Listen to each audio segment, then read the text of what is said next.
नमस्कार दोस्तों, स्वागत है आपका आज के राजस्थान के मुख्य समाचारों में।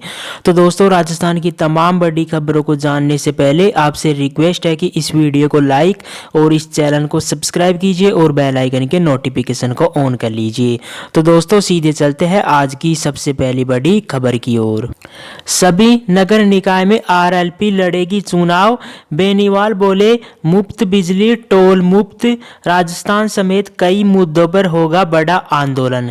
जी हां दोस्तों, आपको बता दें कि नागौर सांसद हनुमान बेनीवाल ने शनिवार को राजस्थान की 90 नगर निकायों और 3 विधानसभा सीटों पर होने वाले उपचुनाव में मजबूती से उतरने की घोषणा की है।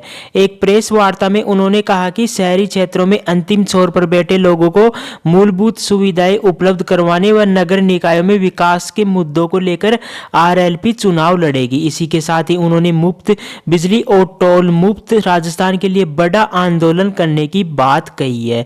इसी के साथ ही बेनीवाल ने कहा कि बढ़ते अपराध, बिगड़ती कानूनी व्यवस्था, बेरोजगारी, मुफ्त बिजली, टोल मुक्त राजस्थान सहित जनहित के कई मुद्दों को लेकर आरएलपी राजस्थान सरकार के खिलाफ बड़ा आंदोलन करेगी। बेनीवाल के आवास पर हुई इस प्रेस कॉन्फ्रेंस में भोपालगढ़ विधायक पुखराज गर्ग और खींवसर विधायक नारायण बेनीवाल भी मौजूद रहे।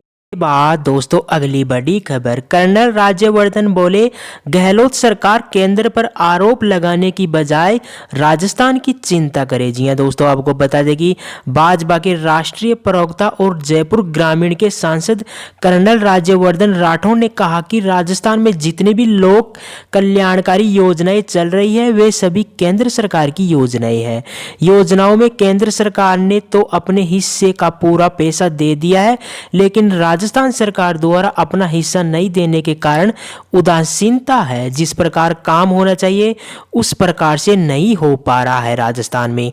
कर्नल राज्यवर्धन ने कहा कि राजस्थान में जनता ने जिस पार्टी को जिम्मेदारी दी है उसकी पहली जिम्मेदारी तो यही है कि वे स्वयं मजबूत बने और राजस्थान को मजबूत बनाए। लेकिन देखने में यह आ रहा है कि अंदरूनी लड़ाई हो रही है, सत्ता मिल गई है लेकिन अभी भी सत्ता से खुश नहीं है। राजस्थान की जनता तो मात्र यही चाहती है कि सरकार राजस्थान की चिंता करे और जनता के दुख दर्द दूर करे। इसके बाद दोस्तों, अगली बड़ी खबर। राजस्थान में बर्ड फ्लू, उदयपुर को छोड़कर सभी शहरों में संक्रमण का खतरा, 11 जिलों में फ्लू की पुष्टि हुई। प्रदेश में अब तक 2500 से अधिक पक्षियों की मौत हो चुकी है। जी हां दोस्तों, आपको बता दें कि राजस्थान में उदयपुर को छोड़कर लगभग सभी शहरों में बर्ड फ्लू का खतरा बना हुआ है। शनिवार को भी प्रदेश के 28 जिलों में 365 पक्षियों की मौत हुई है। इसमें सबसे ज्यादा 257 कौवे हैं। रात की खबर यह भी है कि अभी तक प्रदेश के किसी भी पोल्ट्री फार्म में फ्लू की पुष्टि नहीं हुई है। हालांकि बीते दिनों कोटा, बूंदी, बारां जिले में पोल्ट्री फार्म में कुक्कुड़ भी मरे हैं, जिनकी जांच के सैंपल भोपाल लैब में भेजे गए हैं। वहीं मुख्यमंत्री अशोक गहलोत ने भी सोशल मीडिया के जरिए बर्ड फ्लू के फैलने और इसके इंसान में भी फैलने की आशंका जताते हुए सावधानी बरतने के निर्देश दिए हैं। उन्होंने अपनी पोस्ट में सभी पशुपालकों को स्पष्ट निर्देश दिए हैं कि वे बिना पीपीई किट पहने पक्षियों के बीच न जाएं। के बाद दोस्तों, अगली बड़ी खबर। जोधपुर के जलाशय में कैप्टन की तलाश, मुंबई से नेवी के मार्कोस कमांडो पहुंचे, तीसरे दिन भी नहीं पता लग पाया कमांडो अंकित का। जी हां दोस्तों, आपको बता दें कि शहर के तख्त सागर में 2 दिन से लापता भारतीय सेना के कमांडो कैप्टन अंकित गुप्ता का अभी तक पता नहीं चल पाया है। सेना ने कमांडो की खोज के लिए मार्कोस कमांडो को बुलाया है। मुंबई से आए देश के सबसे अधिक प्रशिक्षित मार्कोस कमांडो भी दिन भर की मेहनत के बाद कैप्टन अंकित की खोज नहीं कर पाए हैं। शाम को अंधेरा होते ही खोज अभियान को रोक दिया गया है। अब कल सुबह नए सिरे से खोज अभियान शुरू किया जाएगा। के बाद दोस्तों, अगली बड़ी खबर। सांसद बेनीवाल ने कहा किसानों की अग्नि परीक्षा लेना बंद करे केंद्र सरकार। जी हां दोस्तों, आपको बता दें कि आरएलपी राष्ट्रीय संयोजक व नागौर सांसद हनुमान बेनीवाल लगातार 14वें दिन भी किसान आंदोलन के समर्थन में शाजापुर बॉर्डर पर डटे रहे। बेनीवाल ने कहा कि सरकार को अब तारीख पर तारीख देकर किसानों की अग्नि परीक्षा नहीं लेनी चाहिए और जल्द से जल्द किसान संगठनों की मांग मांगों पर सहमति दे देनी चाहिए, क्योंकि कड़ाके की ठंड पड़ रही है और देश का अन्नदाता सड़कों पर आंदोलित कर रहा है।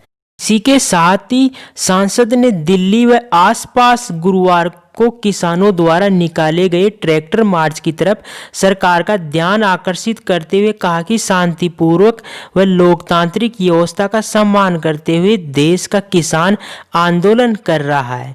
ऐसे में सरकार को अपनी जिद छोड़कर किसानों की बात मानने की जरूरत है।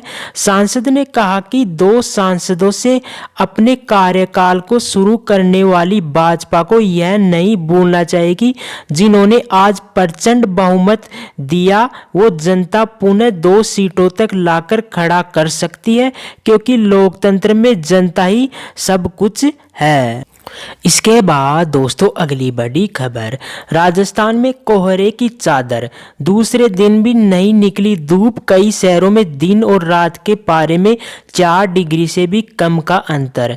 3 दिन शीतलहर से राहत नहीं। जी हाँ दोस्तों, आपको बता दें कि सक्रिय पश्चिमी विक्षोभ के कारण राजस्थान में पिछले 2 दिन से लगातार बादल और घना कोहरा छाया हुआ है। इस कारण राजधानी जयपुर सहित प्रदेश के कई शहरों में शनिवार को भी सूरज के दर्शन नहीं हुए। पूरे दिन धूप नहीं निकलने और शीतलहर चलने के कारण दिन और रात के तापमान में भी अंतर घटकर 4 डिग्री से कम रह गया है। मौसम विभाग ने 12 जनवरी तक प्रदेश में शीतलहर चलने और कई शहरों में घना कोहरा पड़ने की संभावना जताते हुए येलो अलर्ट जारी किया गया है। इसमें चूरू, हनुमानगढ़, बीकानेर, गंगानगर के अलावा नागौर, अलवर, भरतपुर, दौसा, सवाई माधोपुर, करौली जिले हैं।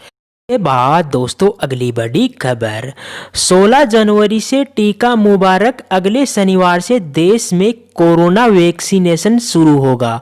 जी हाँ दोस्तों, आपको बता दें कि जिस तारीख का देश को इंतजार था उसका ऐलान हो गया है। देश भर में कोरोना वैक्सीनेशन प्रोग्राम 16 जनवरी यानी अगले शनिवार से शुरू होने जा रहा है। वैक्सीन के लिए हेल्थ वर्कर्स और फ्रंट लाइन वर्कर्स को तरजीह दी जाएगी, जिनकी संख्या 3 करोड़ है।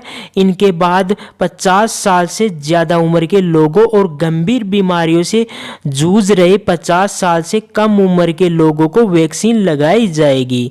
इस तरह करीब 27 करोड़ लोगों को टीका लगाया जाएगा। आपको बता दें कि वैक्सीन के 2 डोज होंगे, इन्हें 28 दिन के अंतर से दिया जाएगा। सभी को 2 डोज लगाने होंगे, तभी वैक्सीन शेड्यूल पूरा होगा। दूसरा डोज देने के 2 हफ्ते बाद शरीर में कोरोना से बचाने वाली एंटीबॉडी बन जाएगी।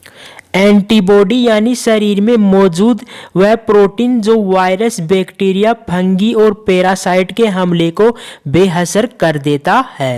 तो दोस्तों यह थी राजस्थान की तमाम बड़ी खबरें ब्रेकिंग अपडेट्स के रूप में। दोस्तों आपसे रिक्वेस्ट है कि इस वीडियो को लाइक और इस चैनल को सब्सक्राइब कीजिए और बेल आइकन के नोटिफिकेशन को ऑन कर लीजिए, क्योंकि आपका लाइक और सब्सक्राइब करना ही हमारी मेहनत का फल होता है। Thank you. वंदे मातरम।